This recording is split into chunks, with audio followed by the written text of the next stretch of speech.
This is Life After Jazz Hands. 20 years ago, I graduated from musical theatre college and had ideas about how my life would look. I've since realised that our lives can take many unexpected twists and turns, and it got me thinking, what were my classmates' journeys also? So now I'm sitting down with them individually to hear about their stories and where they are at, 20 years on. Today's guest is the warm and lovely Wayne Fitzsimmons. From West Midlands to West End to Wigs, we talk about his journey to becoming an award-winning hair and makeup artist, and how grief changed his path to embrace something that is almost part of his DNA. Without further ado, this is Life After Jazz Hands. Right. So Wayne Fitzsimmons, Hello. welcome. How are you? Yeah, I'm good. How are you? I'm good. It's so good down there. Let's move around. I haven't seen you for ages. I know. I mean, I'm not going to lie to the audience. Like, we had a phone conversation 2 days ago, and I said to my friend, it's one of the best phone conversations I've had in, I want to say years, because you just like have gone, why don't I speak to this person more? And so much to talk about.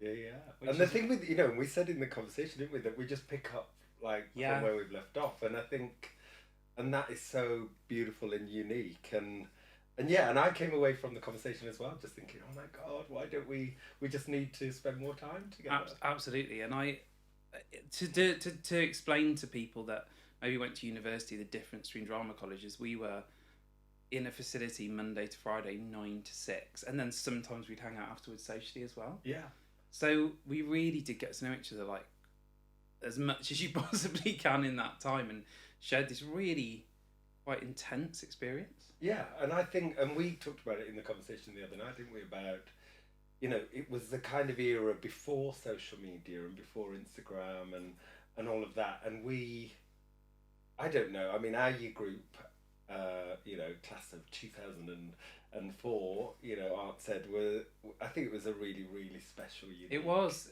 and not set away from everyone, but we were, because I speak to people that went to other drama colleges and people that went to the same drama college we did in different years, and they don't seem to be in touch as much and stuff. Yeah. So I'm so grateful. Well, firstly, and we had the luxury of living together as well. We did. So I know even better. This is why it's such a great way. But we can't talk about all the nitty. We can't talk about everything. Oh wait, leave that till we interview Scylla. That's exactly. Fine. Yeah.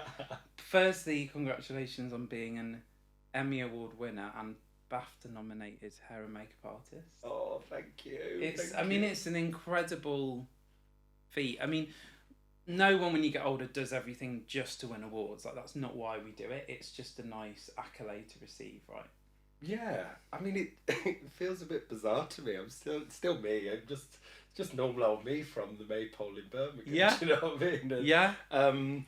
But it's really, I think, in this new career that accelerated really quickly for me. I think it's really, really lovely to feel so much more appreciated. Yeah. And respected, and then I've been so lucky to be part of incredible creative teams that have then led to these awards, which I still can't believe well it. deserved. Yeah. But yeah, congratulations. Well, I want to say we want to talk about your journey to getting there and how maybe linking in with how we studied, transitioned you there as well. But we knew each other from when we were all about 18, 19. Some people were 16, but I feel like I didn't know everything about people's childhoods. And that's always interesting. So I'd love to go back to the beginning, but first I always want to share a memory of everyone I remember. And just that I feel, for me, that sums up to me who you are. And that's my third year of college. I called you on a Saturday night, or text you on these little Nokia phones we had. Or was it saying, a pager? Yeah, pager, probably. Someone had a pager. Was it you? Probably. Someone definitely had a pager at college. I remember that. Saying, Wayne, I'm so sorry, but I tried dyeing my hair on my own and it's gone wrong. And what I'd done is I tried to frost my tips. And then I was like, no, I'll just put a bit more on. And a bit more on. Because my hair was similar to how it is now, but not as well conditioned. So I described my hair. And I put a foil on and my hair absorbed the whole thing. And I bleached my whole head and it was like candy floss, and I did everything. And I was going out that night clubbing on a date as if that's what you did, but in 2003, whatever it was, that's what you did. Your first date, you'd go out clubbing. And I remember the guy saw me and went, oh. Because I look nothing like my pictures. Oh, so, and then, but this, going back to you, you came to my rescue on Sunday before I had to go to Blockbuster Video to work. Was that on the high road? Yeah. Chiswick High Road, of course. And we had to dye my hair brown. Yeah. To then re-bleach it blonde to make it roughly back. And you gave like 3 hours of your Sunday to rescue me. And that just sums up how you were there for me and for a lot of people with hair emergencies and hair disasters. I'm so thrilled that I was there at that crucial time. I remember that. And took your roots back to a brown and frosted your tips once again. Yeah, because you weren't like, no, I'm sorry, Matthew, I'm having a roast today. You were like, no worries, I'll be there. Of course. So that I think that's my obsession with hair, Matty. That's probably why I now am working in hair for full time. That I just kind of love it. Exactly. So. And I was wearing a baseball cap, and I never wear baseball caps. And when I took it off, I think you said, oh, Matty, what have you done? Probably said, Christ, darling, we can't let you go out like that. Honestly. But, like, so saying that, let's go back to the beginning. You're originally from the Midlands, Birmingham, but I want us to put a shout out because I said that we had so many people from the Midlands in our year. Woo, and including me, so I'm very like, root Midlands. But tell me about Wayne as a child, like, and your childhood leading up to going to drama college and how that happened. It's not easy to sum up that amount of time. I think it's interesting because actually Wayne as a child was this kind of shy, kind of, always kind of standing behind my mom, very kind of, inarticulate, not out there at all. And then I remember at secondary school we did a production of Sound of Music, and I must have plucked up the courage and tried to escape how shy I was and did the audition for it. Anyway, I was given the role of Rolf. Yeah. And then was kind of in this rehearsal process and with others kind of school friends who were in the cast. And I just absolutely loved it. I found this love for kind of theatre. I suppose let's rewind, though, back to, grew up listening to Doris Day, watching musicals. My nan and granddad loved that. My aunt and uncle, my mum, we loved them, and Singing in the Rain, Hello Dolly. We just loved all of that. And my granddad was a singer as well. My granddad was a kind of Al Jolson impersonator. No. Not that he did it professionally, but always at kind of family parties, he'd always get up and do a turn. And at Christmas and New Year. And I always remembered kind of being in awe of his talent and his confidence and this voice that he had, and going, oh my gosh, how does he do that? Where does that come from? And I can't imagine standing up in front of an audience like that and it, him making it look so easy. So it's like you had maybe you wanted to do it, but it just took a lot of time for the confidence to come out for you to get there and go there. It really did. And I just remember, I really was kind of always standing behind my mum, and she used to talk for me. And that's so interesting because people that know you would never think that was who Wayne was as a child. But we all evolve a lot and change. Yeah. And then I went to a youth theatre in Birmingham called Stage 2 Youth Theatre Company, which was, I will always say that I don't think I would have got into drama school if it hadn't been for Stage 2 and for Liz Light, who was the director there. And I've still got friends, for life who I met there. Yeah, I think that and was that maybe the 16 to 18 time mainly? For me, I had a similar experience of there's always a few people that definitely helped you get there. Yeah, absolutely. And and doing doing Lambda Awards, and then Yeah. I ended up teaching Lambda, and so yeah, Liz Light, helped me prepare all my drama school speeches and so on. It wasn't. We did mainly kind of plays and big plays, I suppose, and Shakespeare's.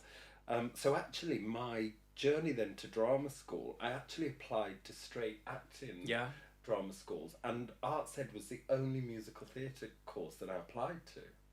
And I knew a guy who, coincidentally, who I did Sound of Music with back at my secondary school, Chris Shields. He was already studying at Arts Ed, and if you remember, he was in the third year when we were when we started in the first year, and I kind of reached out to him, and he said, you must come here, and and you might be lucky to be given a Dada Award, a bursary to come and study here, because again, I'm from the outskirts of Birmingham, kind of, on the edge of council estate. My secondary school was within a council estate. We didn't grow up with money, Matty. You know, my saying was we couldn't afford butter. We had to have salt margarine. No mayonnaise. It was salad cream. Yeah. So, salad cream was great. Yeah.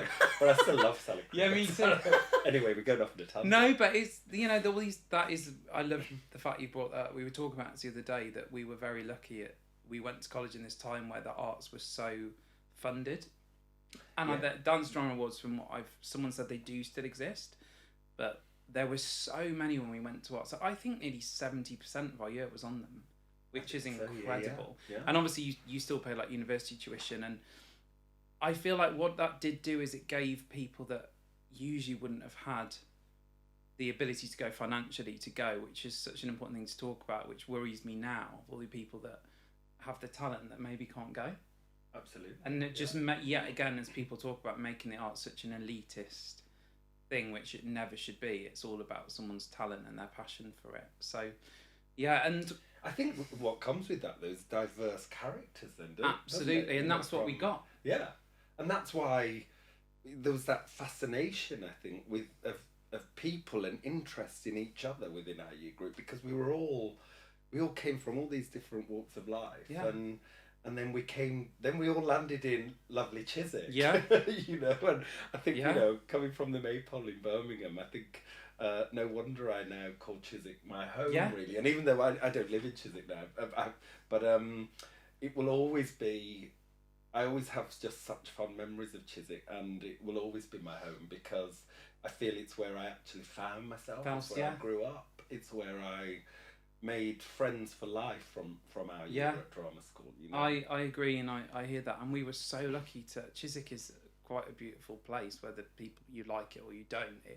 To move from anywhere and to be a scared young adult, it was a great place to be. I think it is, and Chiswick, yes, one could argue it's quite white middle class, but with little diversity, but I think there is still something very wonderful about it, and it's very accessible to get out of London into London.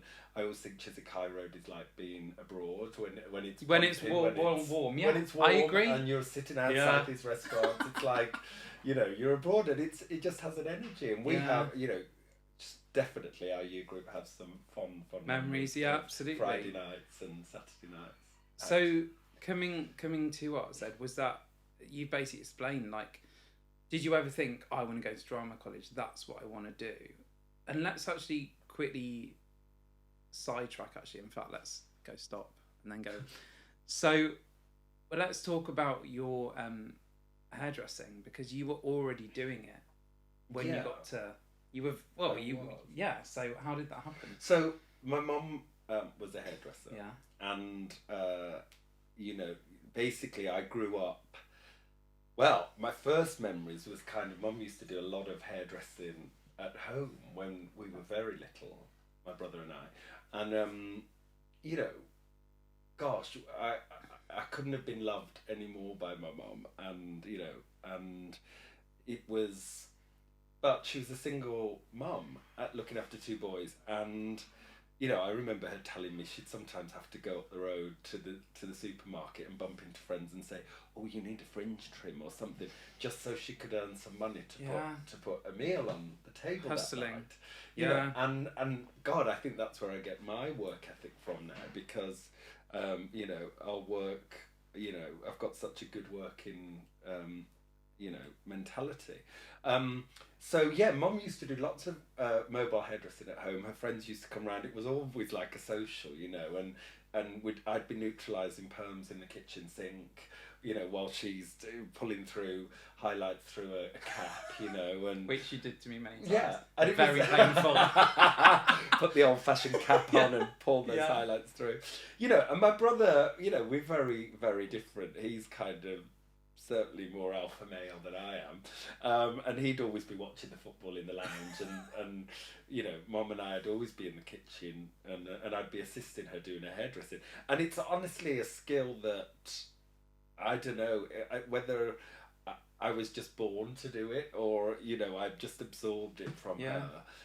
It's certainly something, and even now when I'm learning new skills to do with hair, because you know, we're always constantly learning, aren't we? Yeah. You know, it's just it's one of those things. If I watch something done once, I can do it with hair. Yeah. I know, you know, I'm very confident. Well, with that it. is just I think it's a skill then that you just are good at. Yeah. Because I can't always do that. Yeah. Well. Yeah.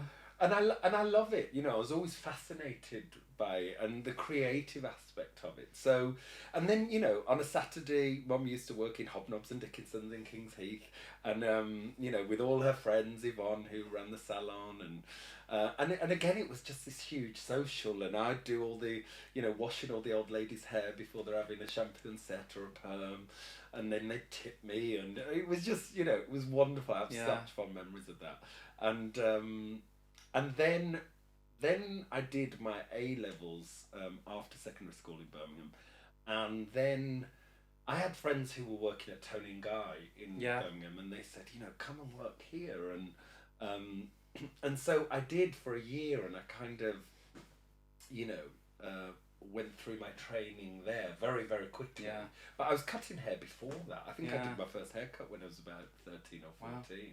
I will always associate Tony and Guy with you forever, because I don't know why I just hear Tony and Guy, because I knew that, because I think that's what at the time. I mean, Tony and Guy was such a like Y2K early 2000s thing, wasn't it? Yeah. And so when it was like, oh, Wayne's gonna cut my hair, he trained at Tony and Guy. I'm in safe hands. Yeah, it's fine. it was a bit like that. Yeah. Cause so.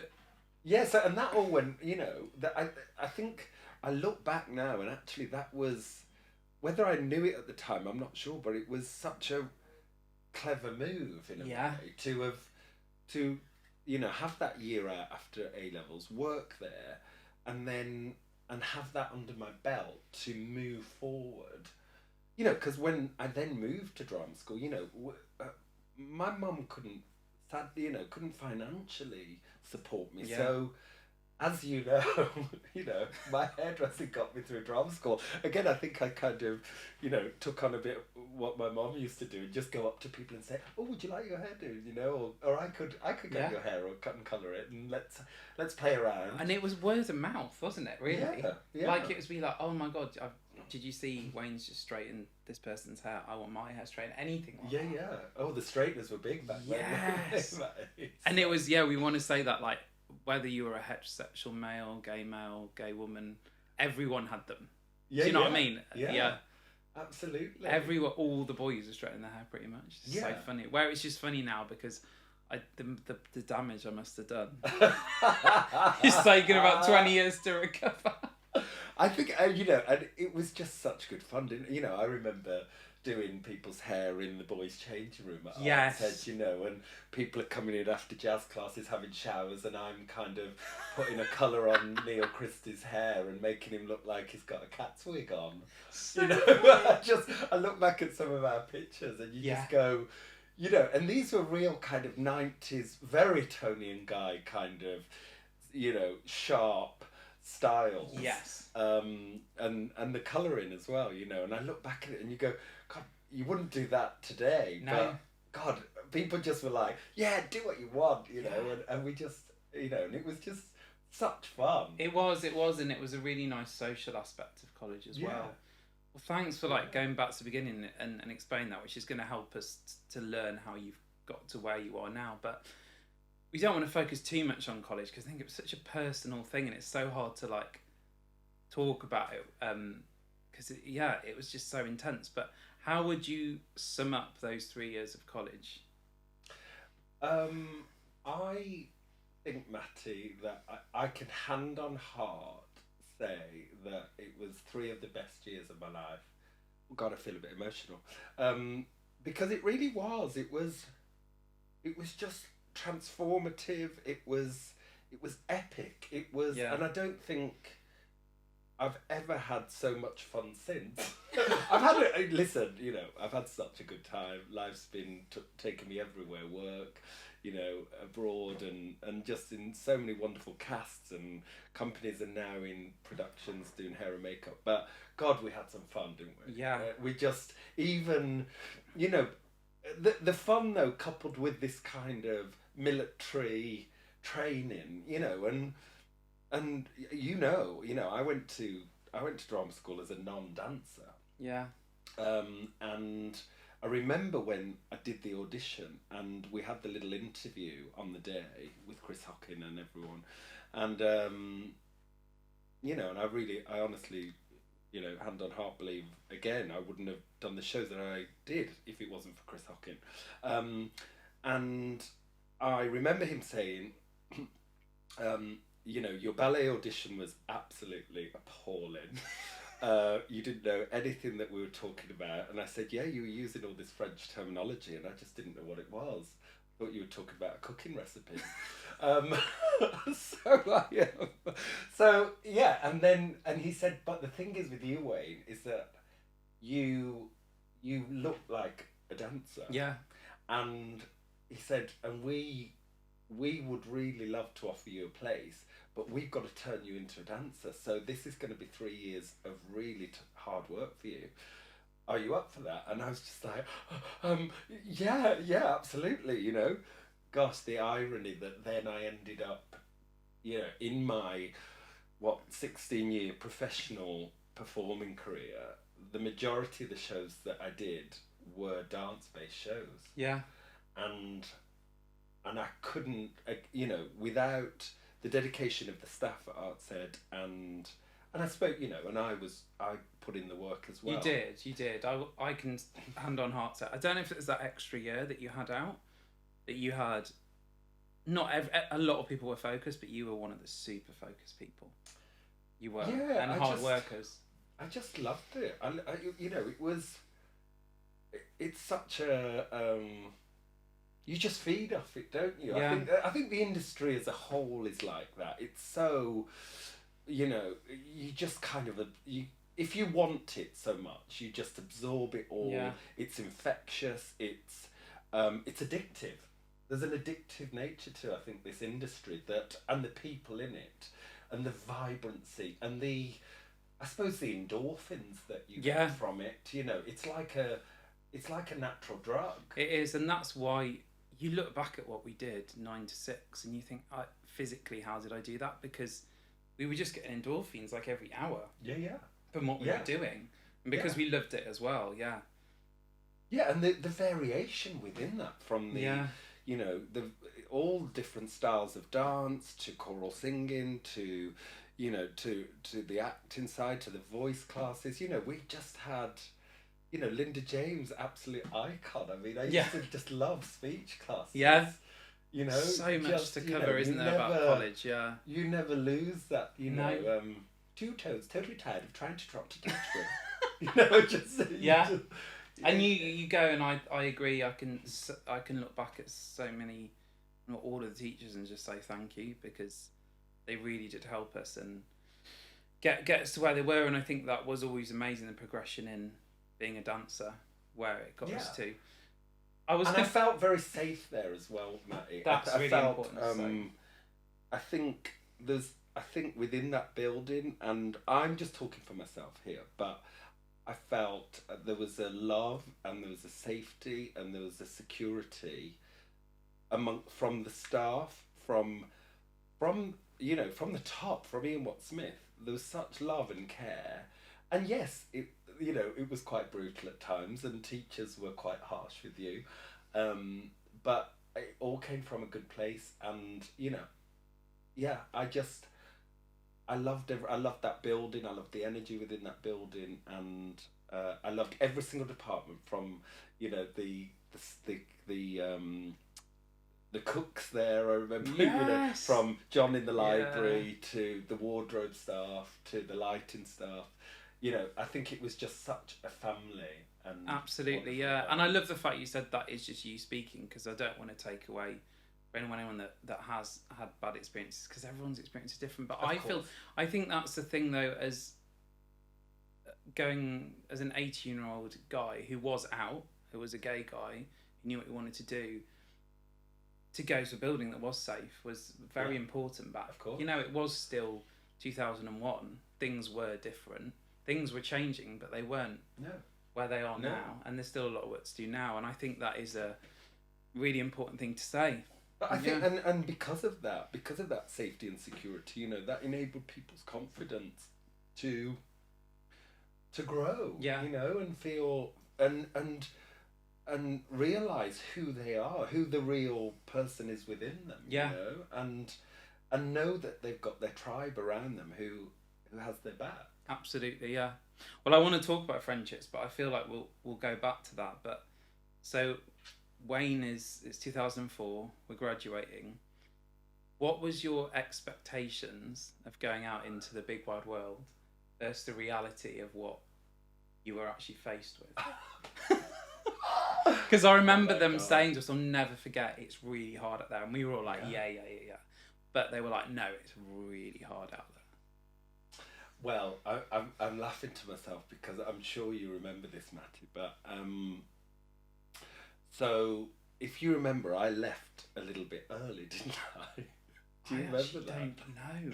So let me remind you. So this is a real kind of brought me right back down to earth, and a reality reminder. So we were doing the Hot Mikado, if you remember, and I was playing Coco, which was a part that I think that was my part of the third year. It was it was a wonderful wonderful opportunity. Gavin Lee choreographed, if you remember, and Michael Vivian directed, and it's just such a wonderful part, and the way that their vision of it all, it was kind of this manga, wasn't it? Kind of caricature, and it was right up my street. It was right up my style. I always say to, I always tell stories. It's one of my dinner table stories where, my constant note, and I think even just before I finished performing, that I would get from directors was, Wayne, we love what you're doing, but just pull it back a little bit. and I remember someone saying to me, always take that as a compliment, not a criticism, because the thing is with you, Wayne, you'll always give 100% and more. Do you know what I mean? And anyway, and of course that show, Hot Mikado, absolutely, I was allowed to, and they gave me creative license to do my thing, I suppose. And anyway, if you remember, Jonathan Kiley, who was working for Kudos Entertainment, came to see that show, and the following day, I'd already got an agent at the time, and the following day he'd contacted my agent and said, we'd like to offer Wayne Terry the part of Terry in Boogie Nights. This is on the Tuesday. We'll be starting rehearsals in Scarborough on Friday morning. So I was like, oh my god, this is amazing. I suppose I'd got, my rose tinted glasses on and was just like, overwhelmed with this offer of, oh my god, I'm leaving drama school early and blah blah blah, but can I still get my degree? I need to speak to college. Well, I need my degree from this. I'm not doing the final show. Anyway, cut a long story short, and this makes me sound so naive, and in hindsight it really was naive. Cut a long story short, I was on a train to Scarborough on the Friday morning, and we kind of met this group of people who I was going to work with, and then this guy who I just presumed was the company manager said, who drives out of all of you? And I slowly put my hand up, because I'd only passed my driving test whilst we were drama school. Okay. And I hadn't really driven a lot, but I thought I'll put my hand up. And he said, "Okay, you'll be driving the company van." And I thought, "Oh, they didn't teach me this. They didn't tell me this at drama school. What do you mean company van?" And you know, and he said, "Oh, you know, with the set in there and with the costumes and with the smoke machine." And I remember thinking, "Smoke machine? What are you talking about?" Anyway. Honestly, I mean, it really, telling this story, it makes me sound so naive that I didn't even cover this place. Or maybe that my No, I agent don't think it is. No, covered. that's quite, even now that I find that quite shocking. I actually, you must have told me this story, but I may have forgotten it. Well, anyway, basically, you might remember now. Basically, I thought I was doing the national tour of Boogie Nights, and it turns out that I was doing the Haven Holiday Camp Scottish tour of Boogie Nights, going to Haven Holiday Camps. All around Scotland, living in Berwick-upon-Tweed for 15 weeks, and driving this van around and doing a different venue every single night, and setting up the set that was in the back of the van with our costumes, getting changed in shoe cupboards with no mirrors. You know, I think the highlight of that tour was one night we were doing kind of YMCA on the stage. And in this specific holiday camp, they decided to put, I think it was the World Cup or something that time, and they decided to put us on the stage, but they also had a screen next to the stage of the World Cup. So the audience had the choice whether to watch the football or us do YMCA. So I think I did come off stage crying that night. And we just want to say this is no shade to Haven Holiday Camp. No, so people perform that, but really we were. You know, we were bigged up to do national tours and to West End. That was our goal, and of course it is. That's what we dreamt of. Yeah.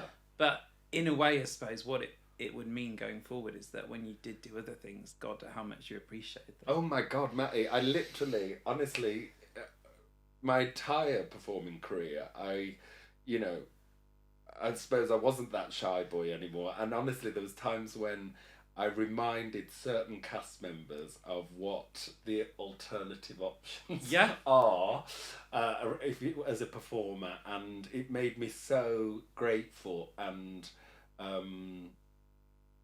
just how when companies are treating you properly, and to work in the West End, and to have these fantastic opportunities, and I think we talked about it the other night that.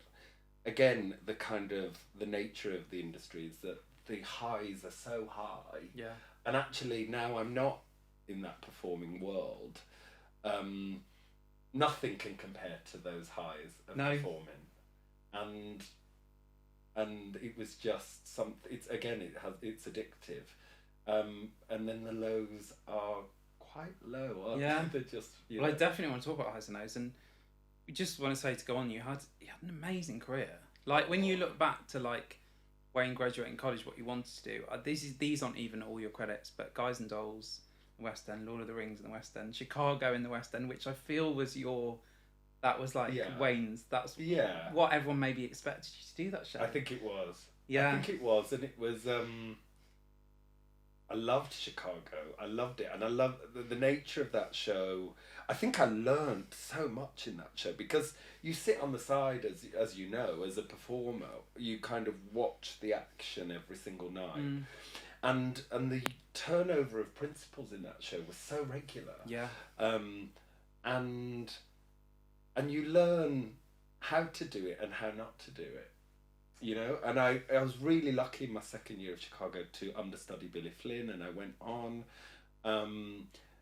and it was just such, and again I've made friends for life, and I'm working with the likes of Ruthie Henshaw came back and recreated the role of Roxy when I was there, which was the first time she came back to recreate that role after creating it originally. Yeah. She'd come back to do Velma. I didn't do that with her, but. So that, I mean, it was just iconic, and working with Lindsay Haitley, Anna Jane Casey. Yeah. Big up to Anna Jane Casey, who I work with.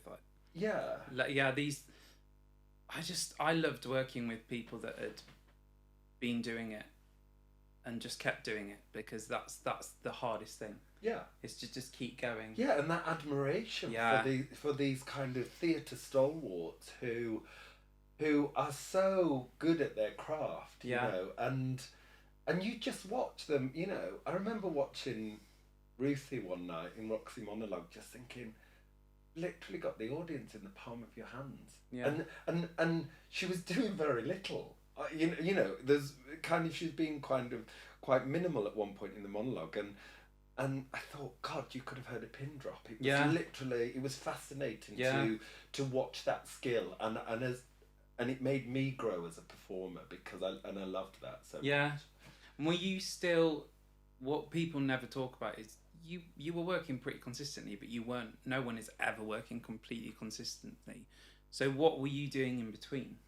So this is again where the where I suppose where I am now, where it all links together, is that whatever I remember my first show, well, my second after the lovely Haven Holiday Camp. Thankfully, my career did progress quite nicely after that. But I ended up doing the national tour of Greece. Yes, I remember coming to watch. We all came to watch that in Wimbledon Yeah. Theatre. I remember that. Yeah, and that was just wonderful. What great show and high energy, and a dear friend of mine who was head of Wigs at the time, called Sonia Moran, and she ended up being my head of Wigs on Priscilla as well when I did the tour of Priscilla, and now we work together a lot in TV and film.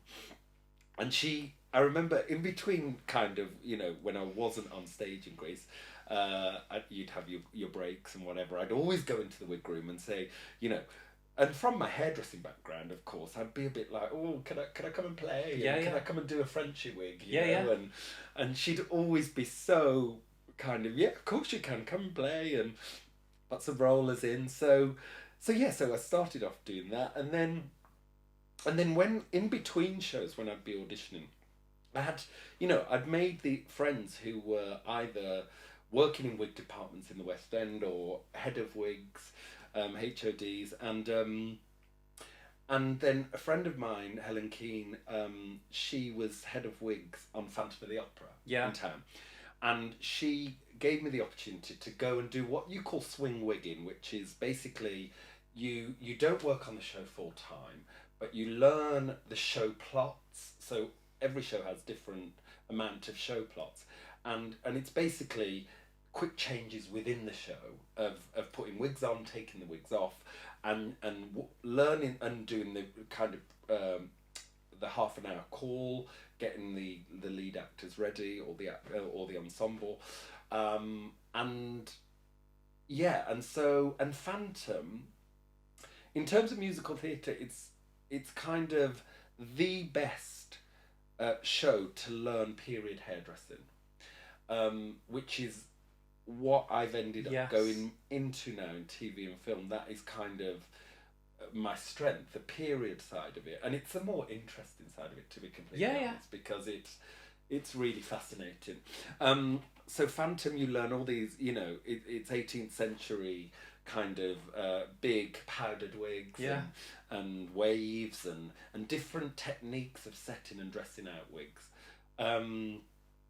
And I worked on that a lot in between doing shows, and friends would be like, "Oh, when are you coming over to this side? When are you going to do this side full time?" And I loved it. And then I ended up going to do the world tour of Phantom of the Opera in the wig department in Singapore and Malaysia. I did that for 3 months because Stefan Musch, who is the supervisor on Phantom, he asked me to do that. So Phantom has a real special place in my heart, even though I never did it as a performer. In terms of my hair and makeup side, I will always be grateful to Phantom of the Opera. But it takes everyone, doesn't it, from musicians to people up in the flies to technical, so you're just as much a part of that show, really. And people coming on with just their normal hair, wig caps, Phantom wouldn't look a bit weird. Yeah, exactly. Yeah. And also the work that it's kind of a real, for me, it was a real overview of the industry. Do you know what I mean? Because, you know, I mean, the set shifts start at 10 o'clock in the morning at Phantom of the Opera because you're constantly resetting, redressing these wigs, washing them. I realised that on the last show that I did, as well as I want to say as a performer, is that Di, who you know, was on the Spam a lot. The legend that is Di. I would sometimes come into the theatre ready to like to drop something off at 10 and they'd all be in already. Yeah. And the hard work. And so what I want to say, that must have been amazing to get to go to Asia to do that. But did you see much of Asia? Because you're just always working. Yeah, I mean, you kind of, your HOD kind of schedules it so you do have little bits of time off. And then you just, you know, yes, you're in the theatre more hours than, say, a performer would be if they're just coming in for the warm-up call. But, you then may have just one evening off a week or something that you can then go and explore in the evening, which the performer wouldn't have off. So, yeah, I loved it. Yeah. I loved that time in Asia. I really, really did. Yeah. Because what's so nice is you had a downtime that was still involved. Yeah. I suppose in the theatre, which is great. So you were like building these connections, really. And also, I mean, I remember friends at the time saying to me, you know, because I'd go and swing wig doing swing wig work. I can't believe swing wig is a thing. Yeah. and I'd do it on various shows. And of course, well, the majority of the time I knew people on the stage. Yeah. So they'd be like, oh, what you do, putting wigs, you know, and friends would say, is that not difficult for you? And it really wasn't. It was like I'd put these different hats on to whatever work I was doing, you know, and I'd be in that zone and be just fulfilling that job to the best I could. Yeah. You know what I mean? And it was never a kind of, oh God, I want to be on stage while I'm putting these wigs on. No, it was, you know. No, because and that's because you had such respect for what you were doing within that as well. Absolutely, yeah. I mean, so you're performing, you have this great career. When did you feel like a change came in? I mean, I don't know if it was the thing where you go, I never want to say I don't want to do this anymore. Sometimes you just kind of stop doing it without realising it. But were you getting a bit tired? Or it's hard to phrase that, isn't it? Without making it sound like, I just want to say something, I hate it when people come up to people and say, have you given up now? Because I'm like, what does that mean? Like on life? It's kind of really interesting, Matty, with the, you know, it almost feels like a different lifetime ago when I was a performer. Yeah.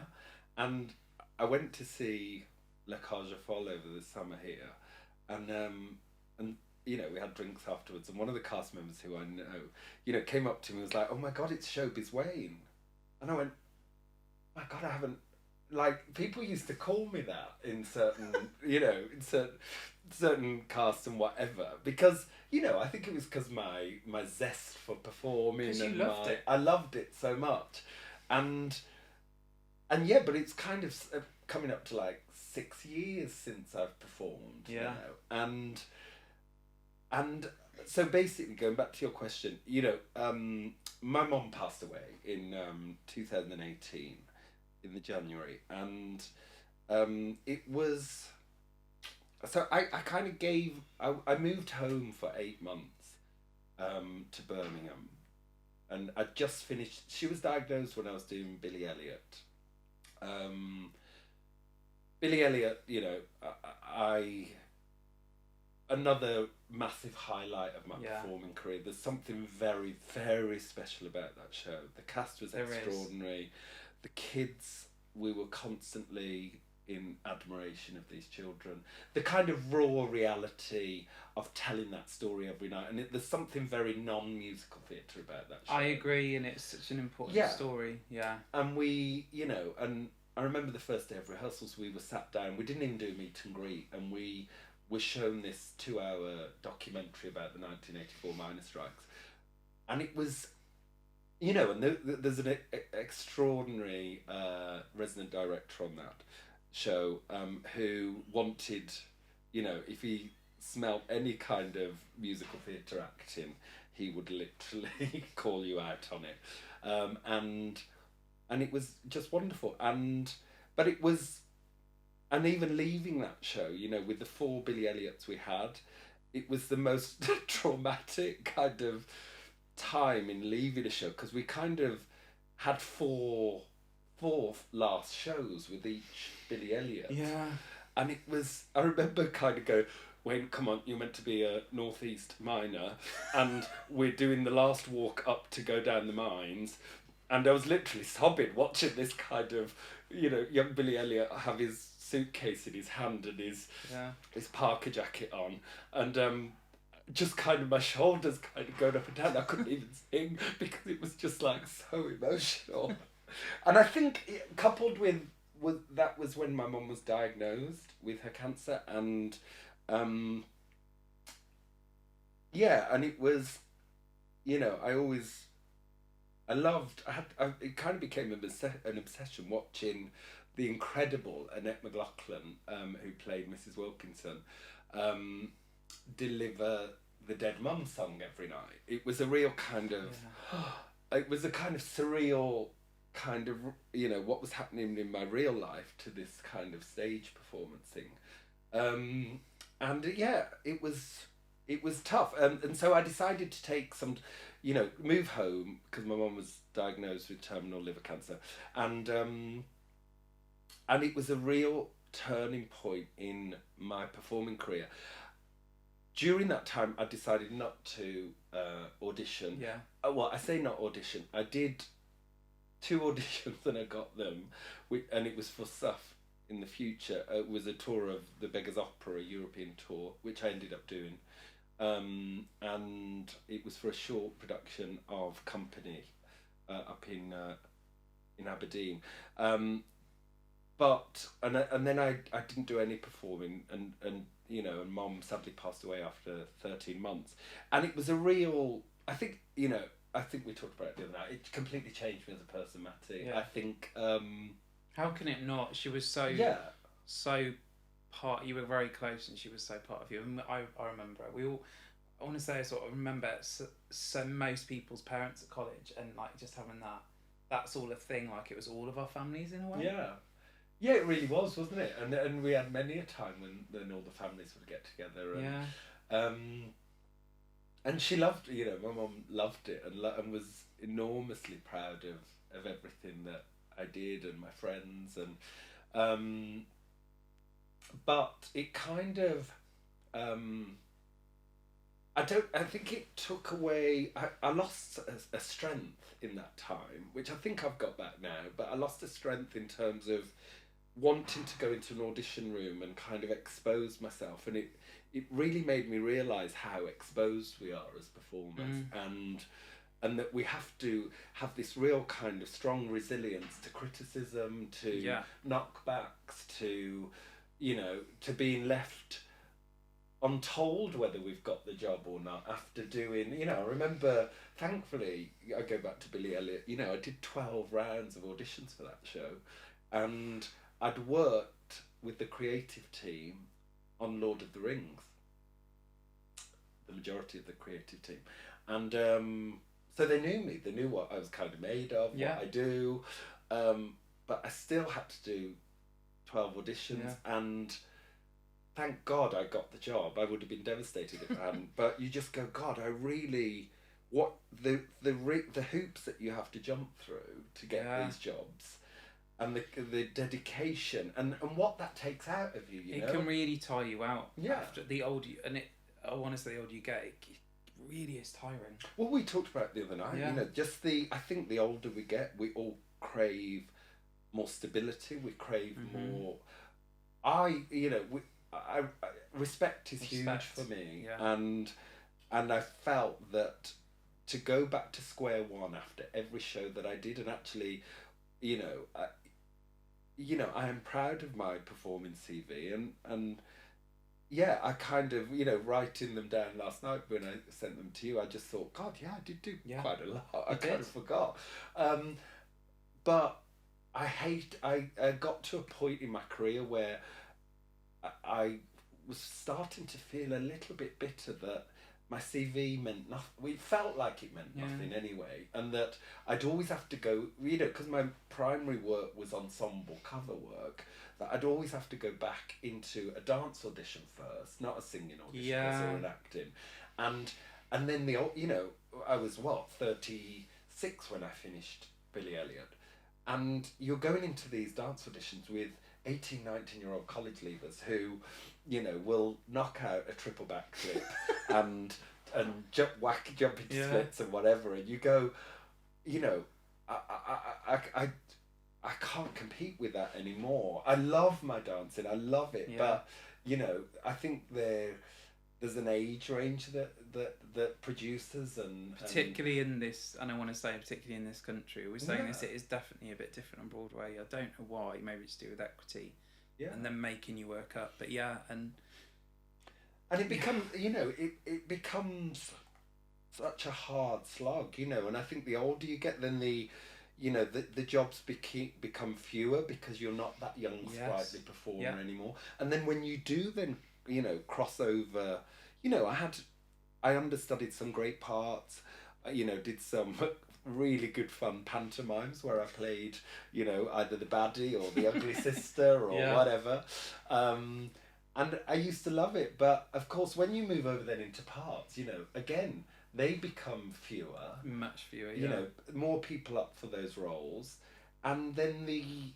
I think we talked about it the other night, the anticlimax after finishing these long runs and whatever, you're just a bit shell shocked with kind of PTSD. Wow. So what? Obviously, you had all this hair and makeup experience behind you. When did you decide, or when did you get offered something that really did change your? So after I finished the Beggars Opera, which was the European tour, I then, I came back. I didn't have a show to go to. I didn't have the strength to feel like I wanted. Can I just ask you, what was your experience? If that's the first show you did, if you don't mind me asking, after losing your mum, what was the experience of you doing that show? How did you feel? Well, I actually did. It was, as I said, I said no to auditioning and whatever during.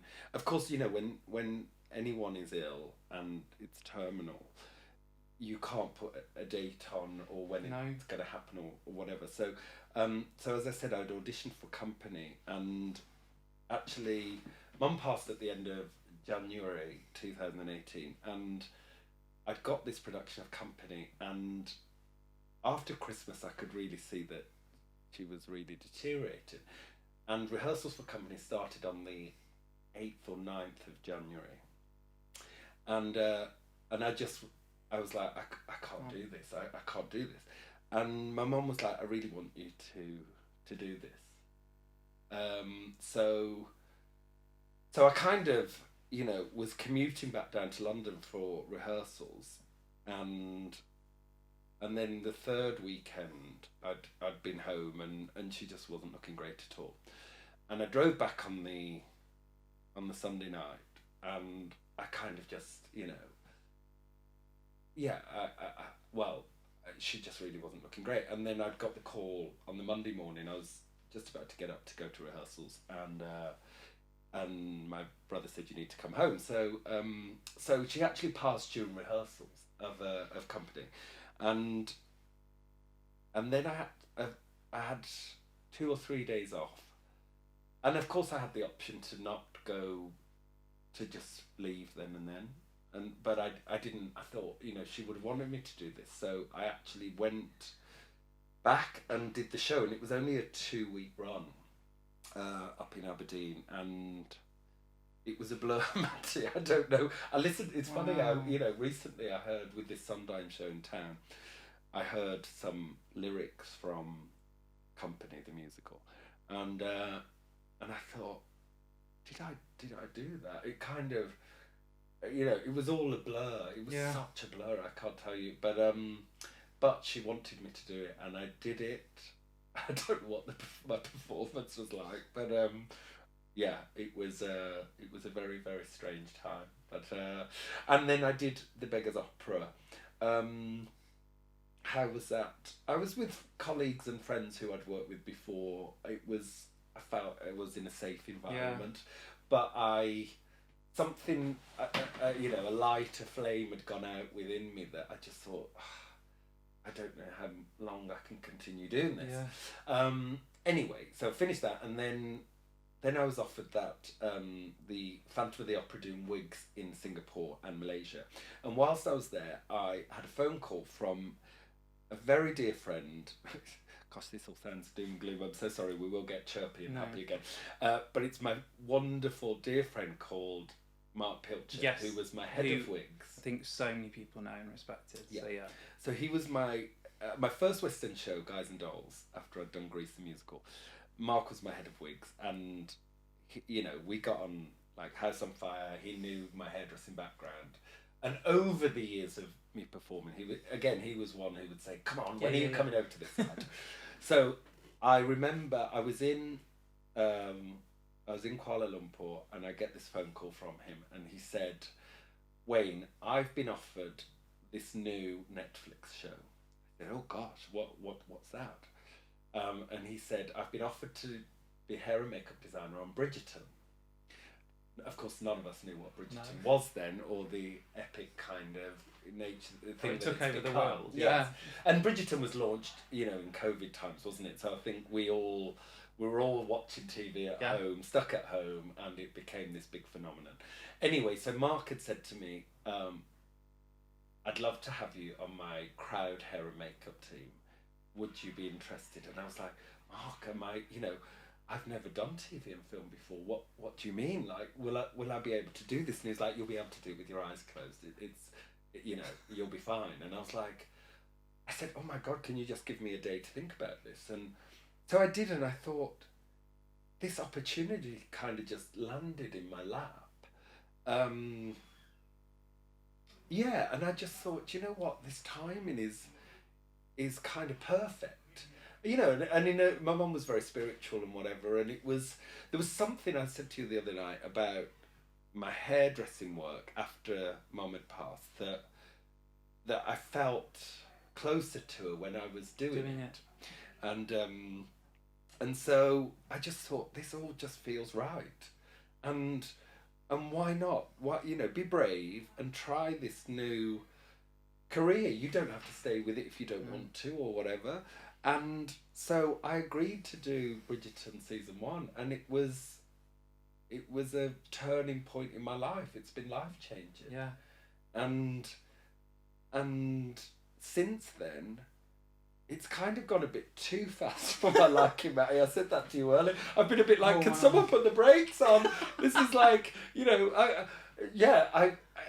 job has come, it's a completely different industry, and it's an industry that, works on, really respects your talent and your personality, and it's word of mouth, and it's all about people wanting to work with good people, and your dedication is really respected, and therefore each job I've gone from job to job to job, which has taken its toll a little bit. I understand. Well, going back to just to explain to people, let's look at Bridgerton. On a day, what was your day-to-day schedule like? What would you do? So we did a lot of location work on Bridgerton, at wonderful kind of stately homes, in Salisbury, in Bristol, all over, and actually crowd work in TV and film is really main teamwork with the principal characters is very, very difficult as well. But crowd work, when you're doing big crowd days of like 250 people, especially on a period drama, which again, it was the Regency period, Bridgerton, you're what we call the pre-call, which is before anyone is on camera. Your crew call is when people are on camera. Your pre-call can be up to 4 hours, Well, it certainly was on Bridgerton, 3 to 4 hours. So we would be starting, if crew call was 7 o'clock in the morning, we would be starting at 3 o'clock in the morning. And doing kind of 18, 19 hour days. And then, you know, finishing at, of course, when you finish on camera then, and you do what you call the D-rig, and you take their wigs off, take them out of their hair and makeup, you then have to redress and restyle the wigs for the following day. I remember one week on Bridgerton, we did 4 different ball scenes, and each ball had its own characteristics, and themes. Yeah. And so we'd have to prep and get ready for each ball. And yeah, it's a grueling industry, you know. It's not for the faint-hearted at all. Well, this is what we were talking about earlier. This is what links in. How would you connect that to the graft you had as a performer to doing those hours as well? And also, I must say, anyone that watches Bridgerton, look at all the hair and makeup and respect it, because you see the time that went into it. Absolutely. Well, and, it won an Emmy. So yeah, it won an Emmy, and I don't want to get sad again, but dearest Mark, who passed away from COVID, which he caught when it's the most tragic story, which he caught going to collect the Emmy Award in LA. And that's very tragic, and he was destined for huge things, was, and I learned so much from him. I think my work ethic from performing, you know, I think drama school, and I think I definitely had it from my youth theatre experience. The kind of real kind of strong work ethic has taken me through life now, and is why I've been given these opportunities. Yeah. However, again, we talked about it the other night, didn't we? That can have its detriment as well, because I don't think any of us as performers can ever switch off now and relax or concentrate on just watching the film or whatever. I mean, I'm at 40 plus now, you know, and had a bit of therapy, of course, in life, and you know, do my yoga and meditation. You know, all these things are so essential, because I think our brains are so active, are so used to this kind of fix of whether that was from performing, the adrenaline, the applause, the highs. You know, we're so used to that, and we so crave that in order to then just have, you know, you sometimes just want a normal life, but I mean, what is normal? But then, you know, I suppose we'd be bored with that. Then. No, absolutely. Well, it's interesting because there's one person who I'm going to interview, Holly, who has gone on to almost like study this, and she's explained to me at times that thing of how we just take that kind of graft and that hard work into anything that we do. But I agree, my flatmate was a performer but never went to drama college, so it was quite, I'd say he's more relaxed, and he's just like, he says, you exhaust me just like watching me. I'm like and even what I do now, it's like and I'm not saying everyone's like that, because not everyone is, but these things we get older that we may have shrugged off when we were younger, like Alexander's technique, these things we did learn, and meditation and yoga, they're so important when we get older, just to like stop for 5 minutes. Yeah. I think it's I think, you know, we talked about this the other night, that we talked about a lot the other we night. we didn't stop. We had about a 2-hour conversation, didn't we? Just the nature of the kind of perfectionist within us all as well, that and again, it has its detriment, that now I've done a lot of main team work recently, and I've looked after, again, that's propelled very quickly, and I thought when I did my first main team job, which was Dangerous Liaisons in Prague, that we were nominated for a BAFTA for, I thought I'd be looking after the number 8 or the number 10 or something. Anyway, when I started it with the designer Daniel Parker, he said, you know, I'd really like you to look after the number one, and I was like, oh my god! And it was, you know, the incredible Alice Englert, who played Camille, and you know, both of us went on an incredible journey, emotional journey, and we forged an amazing friendship after that, because I think we did 133 filming days, and she was filming 131 of them. Grueling schedules, up to 4 hair changes a day. Was this in Prague? This was in Prague. Again, 18th century period hair, which takes a lot of time to prep.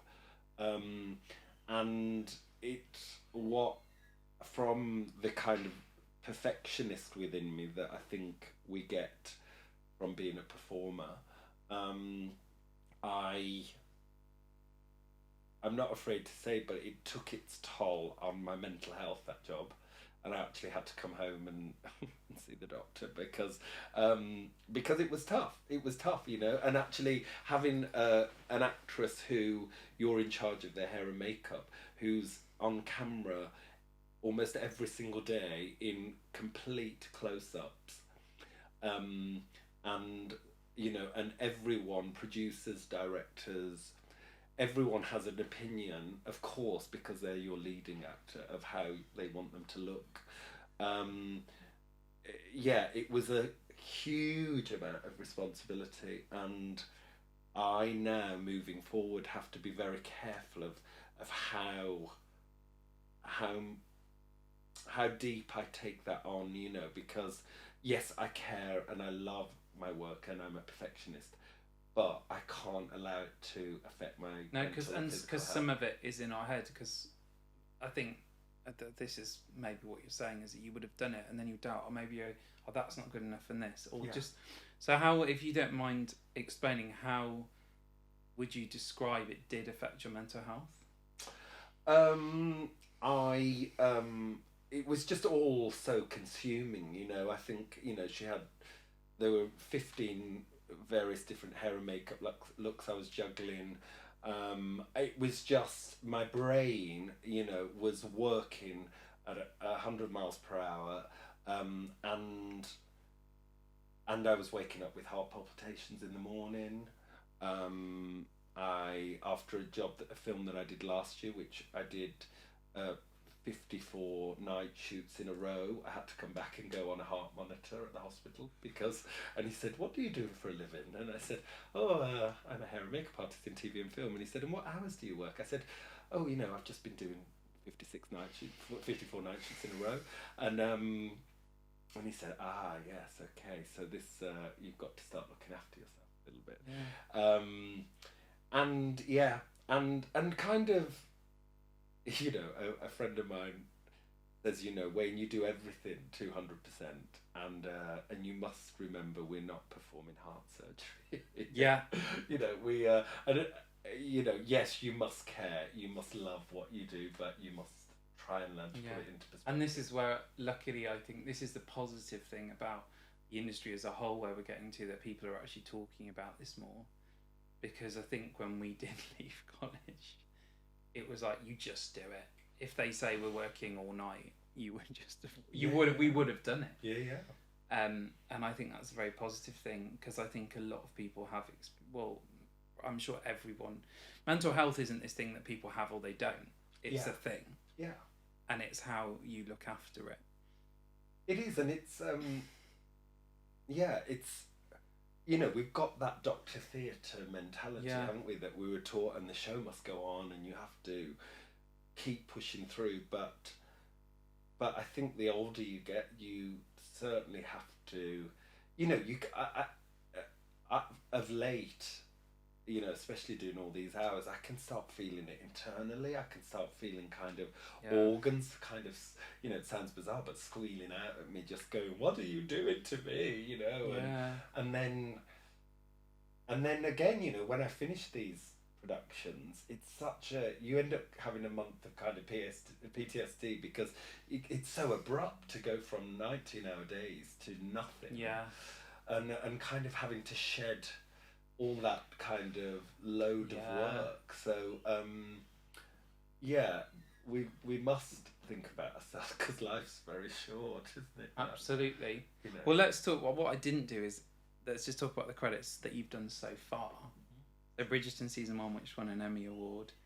Witcher season 2, massive show. I think broke like Netflix records. Dangerous Liaison, which is a Lionsgate Stars production, BAFTA-nominated.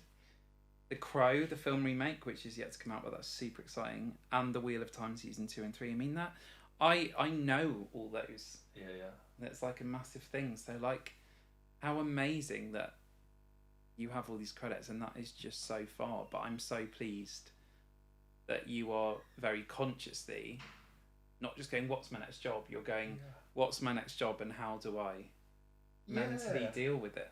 Absolutely. And and also just respecting, I certainly need some time off now a little bit. Yeah. And I think as a performer, you're so used to going, you're auditioning when you come to an end of a run in a musical.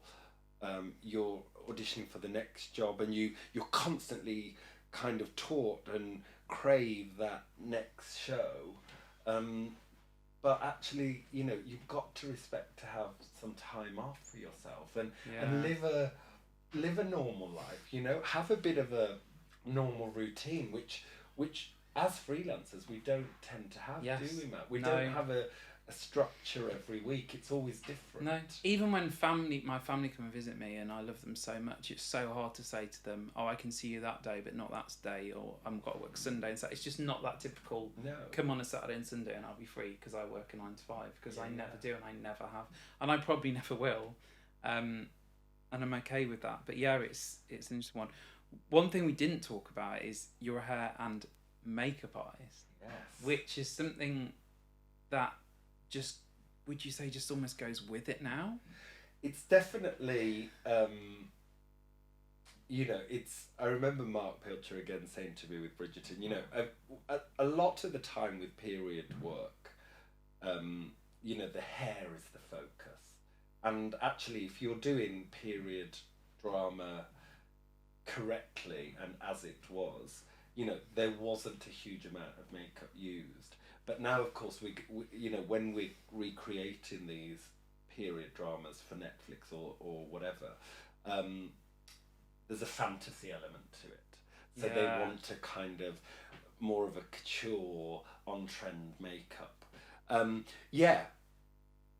kind of accepting now that I'm a hair and makeup artist. To begin with, I felt a bit of a fraud, because it really wasn't. I can hands up say it. I hadn't had a lot of training in that, and hair, was my thing, but here, unlike in America, actually, in America they still keep hair and makeup quite separate, and you have different artists to do that. Whereas here, you are expected, and if you want a successful career, you are expected to. What a surprise in this country! I mean, it's the same as the West End, isn't it? Well, exactly. Yeah, like, you just. You also have to play an instrument and be backstage, and you go, yeah, great. Yeah, I'll do that, and wash some knickers in wardrobe. Yeah. So it's I'm not disrespecting wardrobe people. They are, they're incredible makers, incredible. It's a huge job. But so I suppose the makeup element of it, and as I've said, I'm now, the past kind of 3 jobs I've looked after the number ones. I've just recently looked after Rosamund Pike on Wheel of Time, and I suppose I've done various small courses along the way. Yes, I didn't do the makeup school for kind of 3 years, because there wasn't really the window in my career to do that. No. But I think, again, as performers, I think we've got this kind of sponge-like quality that and I know, I'm fully aware of what I don't know as well. And so whoever I've worked with, I don't want this to come across as if I've used them in any way, but I've really and friends and colleagues have been very generous with their knowledge. And I've gone, I don't know how to do that. Could you teach me? And if I can exchange any of my hair skills with you, I will.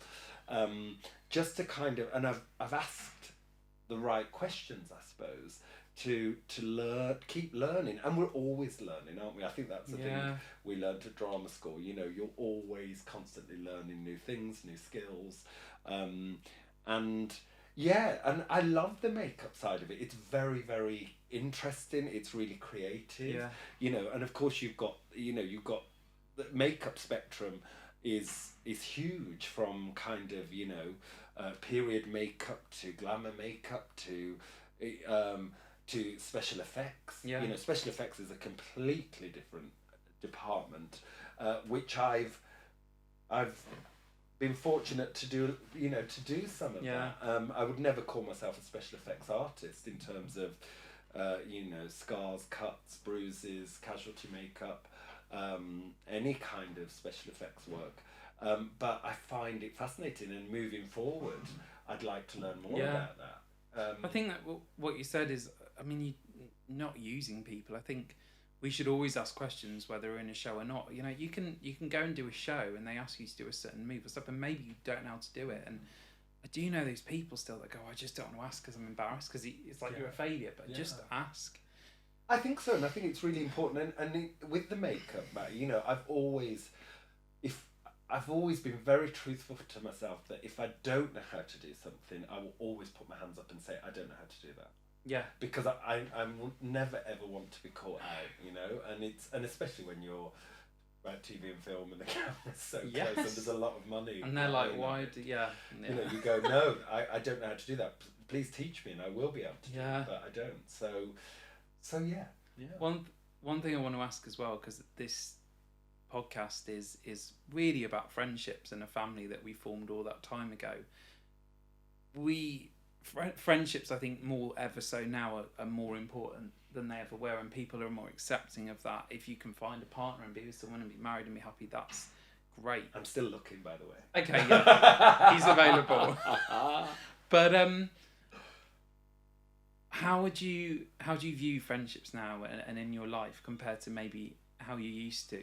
Because we were in these bubbles sometimes of shows for a year or 6 months, and those people were we still had this call, but were your friends, and then the bubbles popped and it's like next, Yeah, I think it's really, really interesting, isn't it? I think, and actually from drama school days to West End shows, national tours, I've made friends for life. I really, really have, and incredible people in my life. I feel really fortunate, and friendships are very, very important to me, and the investment quality. I think you learn as you get older that friendships don't just naturally continue. Though. No. You have to work at them, and you have to invest, and I think I said to you that being away filming in Prague for the past 3 years on and off, and that, of course that affects you. You're not around on a daily basis or a weekly basis, and friendships can change, but you have to work at it. And my friends are my extended family. I, especially with not having my mom anymore, I really love and respect and care for my friends, and they've been with me through highs and lows, and it's just that I adore my friends. I love them. So and it's so important to have that in your life, isn't it? It can be a very lonely road, and hopefully you and I will find a partner. No, we are. I'm not just saying this. I'm putting it on this, so we have to do it, and you can call me out. Is that we are going to hang out, and so many of us have been on different paths, but we have been through the same things. Yeah. Whether that be grief or mental health, or just needing friends and relatability. Yeah. And I hats off, I've said this, like everyone that was in my year at college and extended years around me, like if any of them called me, like needed something or that, I would listen to all of them. I'm not going to be like, why are you calling me? You've not spoken. I just don't feel that way. Yeah. You do have to work at friendships, I agree, and they are like relationships, but they are so important, especially within what we do. And I think it's just having an awareness of and an understanding of what's going on in people's lives, isn't it? We said the other night we can't make this session into a therapy session, but grief is, a lot of people have been through various kinds of grief, and it's just having an awareness of what people need at that time, isn't it? And yes, we can still be fun, we can still be that audience member and applause people for their successes and whatever, but actually life is tough, and you just need that, sometimes you just need someone to say, how are you? Yeah, absolutely. That's the first thing. Genuinely look you in the eye and just go, are you okay? And I think that only comes with age and experience and maturity. It does, but I always say, like, if we talking about advice, when I was younger, maybe the first thing I said was, what are you up to? Whereas I always say to people now, how are you? And I don't know when that changed, but it is a very conscious thing I say. And I look at people that went through grief when we were younger, and I feel like I just couldn't deal with it, and I wish I had been more there for people now. Yeah. Whereas it's happening a lot to a lot of people around us now, including someone who we lost in our year, who we love dearly. Life. Well, let's talk about like where you are now and positives and what's going on with where you are now. You're taking a break, which is wonderful. And I am taking a break, and I'm taking a break for a very exciting reason, because I'm about to become a dad in 3 weeks' time. 3 weeks? Yeah. Why didn't I say that? Our little boy is arriving in 3 weeks, and it's kind of something I've always wanted. Yeah. I am co-parenting with my longest friend Catherine, who I went to secondary school with, and her wife now, Emily, and we are living together in Walthamstow in a house, and it's just Catherine and I remember coming out to each other at the 50 bus stop in Birmingham when we were 13 and 14. That sounds like a great article or book coming out at the 50 Well, I bus actually stop. think there's a Netflix series here, Matt, do you know what I mean? And we talked about it for, since that time, on and off, drunken nights and sober nights, and, and then of course you got caught up with living our life, and then of course you get to late 30s and go, we need to do this if we're going to do it. So we've had a really, our little boy is kind of a miracle boy, because he this has happened first round of IVF. Wow. Congratulations. That's nice, because I know how tough that is. Listen, I've got many friends who have been through IVF and are going through IVF, and what a tough journey, expensive, emotional roller coaster, and we kind of can't believe it. It's incredible, and I'm kind of just ready for this new chapter. I got to that point where I was like, do you know what? I could continue, living this exciting life, doing these exciting jobs, and having nice nights out and dinners and holidays, which I hope we can still do. I'm sure we will, but introducing this kind of, this little being that we've made, and trying our very, very best to kind of create a good person, a well-respected, kind of kind person who can do a little bit of good in this, I don't want to swear, I was going to swear then, in this absolutely crazy world that we all live in, Matt. And we are, and that's wonderful. I mean, I know that this baby's going to have so much love, and this baby's going to be gorgeous. Looking at both of you. I can't wait. I'm just like, it's, I know, gosh, I miss my mum on a daily basis, so I know the love that we had, and if I hope I don't smother my child with too much love, but I've got to be careful about that, I think. But I know I've kind of got so if that's much your worst love. worry, I think Yeah, we're fine. exactly. I know it's been a kind of a funny old, mentally, what you go through during this kind of pregnancy time. Yeah. I've been a bit like, am I going to be able to do this? Is it? Of course. Do I have the skill? And then a friend actually sat me down and said, "Listen, when you do everything 200%, what makes you think that you're not going to be able to do this well?" And I was like, "Oh, okay." But it's still it's the unknown. It's the unknown. It's the unknown. Yeah. And but I know for a fact that I'm gonna give it my all. Yeah. And I didn't have a dad really. Let's not talk about him because bad person. But my mum was my mum, my dad, and everything rolled into one. So I'm looking forward to being the best dad ever. Yeah. So yeah, I think we're over 2.4 children a bit in this world now. It's just all about bringing up that child with love, no matter what the situation. This is the thing. Whether you're a single parent, whether you're 3 parents, whether you're 4, whether it's just exactly. And I'm looking forward to lots of friends of mine who have had children just say, you learn so much about yourself in this time, and I'm really looking forward to kind of, learning and having that kind of new relationship and having adventures and doing wonderful things. It's so wonderful. I'm super pleased for you. Thank you. So just to finish finally, because I think it's really important to look back and reflect at when we met, what would you say to Wayne, who I think you were 19, not that age matters, but Wayne, who was just starting Arts Ed, what would you go back and say to him now, advice or love or whatever? What would I say to him? I would give him a big hug, and I'd tell him that, I'd just tell him, and which I did, I'd say, this is not easy. Nothing's easy in life, is it?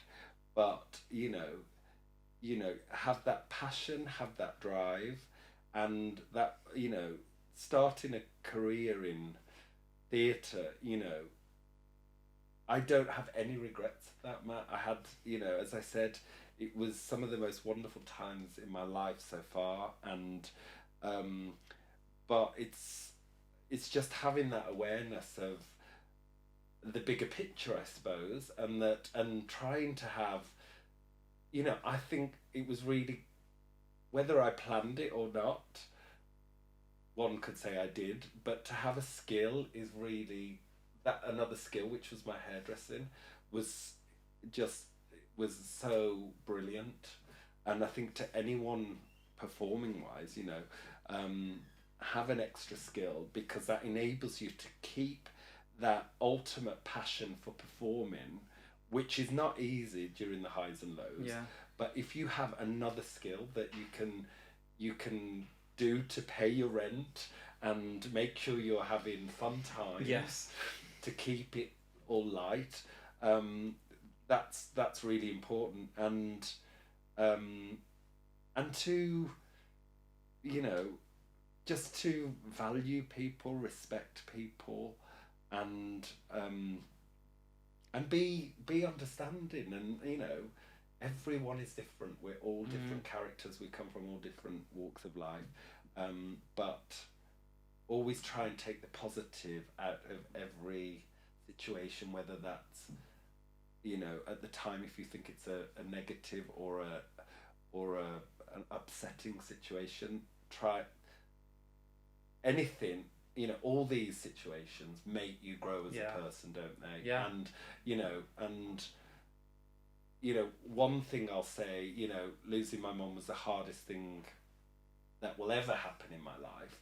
But actually what has come out of that, the positive for me, Matty, is that, I can take on the world now. Yeah. And I say that with the biggest smile on my face, because the strength it took me to get through that, nothing will ever compare to that. And I can literally, honestly say, throw anything at me and I will deal with it. Yeah. and I thank my mum for that strength, and I will try and, I try and give that kind of I will certainly give it to my boy, and try and help friends along the way to just go, everything makes you stronger, and that's not trying to take away from your warmth and your softness and your big heart, but we need strength in this world, and it's not easy, but trying to take the positive out of every situation. I think in a way what you just said is you wouldn't change anything, which is what's lovely. You're not going back to your former self and saying, "Oh, be careful of that or that." You're just saying, "No, I don't think I have any regrets, even from doing a Haven holiday camp tour." And there's such positives that came out of that. And I have a very dear friend, Paula, who you've met, who lifelong friend I made on that job. So nothing. I think it's important. Sometimes it's out of your control. Some of where life takes you, but no, I don't have any regrets, and just I hope the next how many years we've got just and and I think the thing with again, not being sad and whatever, but my mum was 59 when she passed. It was far too soon, and what it does make you realise is that my wonderful friend Donna, who I did Billy Elliot with, she said call it cheesy or whatever, but today is a gift, and that is why we call it the present. And just to try and live each day and live it to your best. We just never know, do we? Yeah, because I think we all used to live. I definitely used to live as a when this happens and when I get that job, and then that suddenly changes and you go, right, just stop. Yeah. Like you're here. When I become Marius in Les Mis. Oh yeah. Blah, which So I agree. Well, thank you so much for today, Wayne. I can't wait to interview more people. I eventually would love to do like a group one as well. I'd love that, and we could just all get together. Yeah. We'd probably just be laughing the whole time. We would, because it'd be memories. And I also want to send so much love to your mum and to Mark, because they've been, fond memories from us all, and we've all been through grief and things, and I'm just so pleased where you're at right now. It's lovely to catch up, and this is just the beginning of our hanging out again. And when you're at that, we're all on our journey, aren't we? And you're doing incredible things. And thank you for organising all of this, and for us all to kind of everyone's story and voice is so important and valid, and everyone's story is interesting. And we're getting to our 20 years since graduating. 10 years was like looking back, but this is like, well, it's not just about just us meeting up and saying hi now. It's like I really want to hear about everyone. Absolutely. Thank you so much. Thank you. Bye. Can I give you a hug? Yeah. Thank you. Thanks so much. Brilliant.